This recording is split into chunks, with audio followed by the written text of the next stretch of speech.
Hi everyone, welcome to this week's Cell Notes. We continue our study on the power of honor.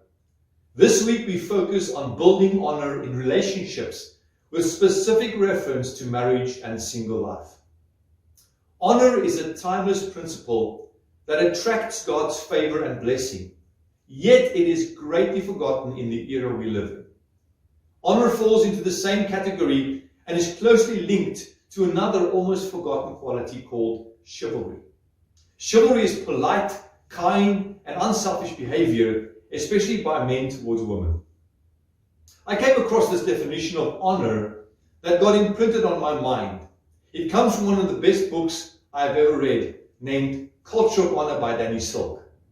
He gives this definition of honor. Accurately acknowledging who people are will position us to give them what they deserve and to receive from them the gift of who they are in our lives. So let's apply this to real life relationship, especially marriage.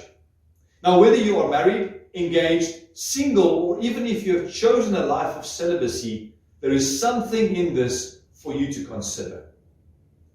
Accurately acknowledging who people are. How would this look? In marriage or engagement, it is to see my spouse or my fiancé for who he or she is. You know, after God created Eve and brought her to Adam, Adam acknowledged by saying, "This is bone of my bone and flesh of my flesh." In single life, it means to see someone you are interested in for who they are. So for the single young adult, this could mean seeing someone of the opposite sex as someone created to possibly be someone's husband or wife. Maybe yours, maybe someone else's. The second part, position to give what is deserved, meaning honor.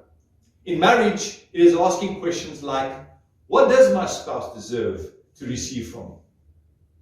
What vows did I make on our wedding day that is mine to keep? Remember, honor is given on the basis of who people are, a husband or a wife in this case, not what they have earned or even what they need. For singles, this would mean showing honor, setting boundaries, and creating a safety for others, or the one you are interested in, or even in a relationship with currently. The third part is receive from them the gift of who they are in your life. This is beautiful, as it means to honor the value contained in those people in your life, married or single, and receiving what they have to offer. To position ourselves to receive is crucial and part of honoring someone else. So let's dig into some scriptures to consider about honor in relationships. Ephesians 5 verse 31 to 33 says the following, "For this reason a man will leave his father and mother and be united to his wife, and the two will become one flesh." This is a profound mystery, but I'm talking about Christ and the church.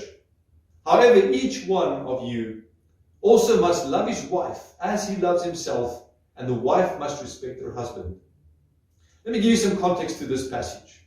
All the way from verse 21 through to verse 33, Paul gives guidelines for Christian households. He tells both husbands and wives what to do. To the husband, he basically says, love your wife. And to the wife, he says, respect your husband. Now, many people have fallen into a trap here and thought this verse made husbands more important than wives. But actually the word puts husbands and wives on the same level here. Consider this. To the husbands, Paul wrote to love your wives. To love is to honor. To the wives, he said, respect your husbands. To respect is to honor.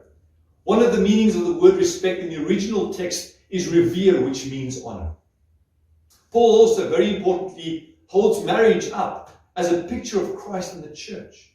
Jesus honors the church, us, by showing his love even to the cross. And the church is called to honor Jesus by showing adoration and honor. Another text is Hebrews 13 verse 4.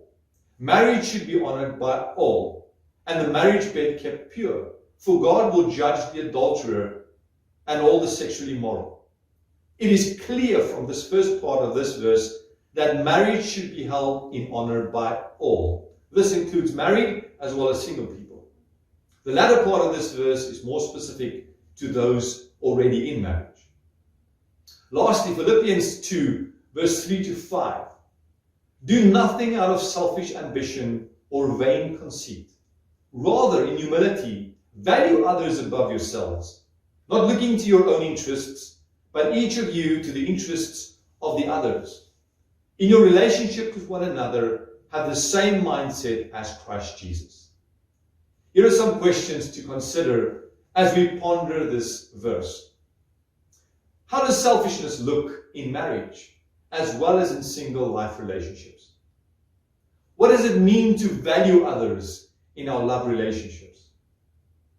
And lastly, setting my own interests aside and looking out for the interests of the other person in marriage, engagement, courtship, or dating asks a sacrifice. How will having the mindset of Christ help us in this? As you go through these verses, may you discover the importance of honoring those closest to you. May it stir in you a desire to honor in your relationships. God bless.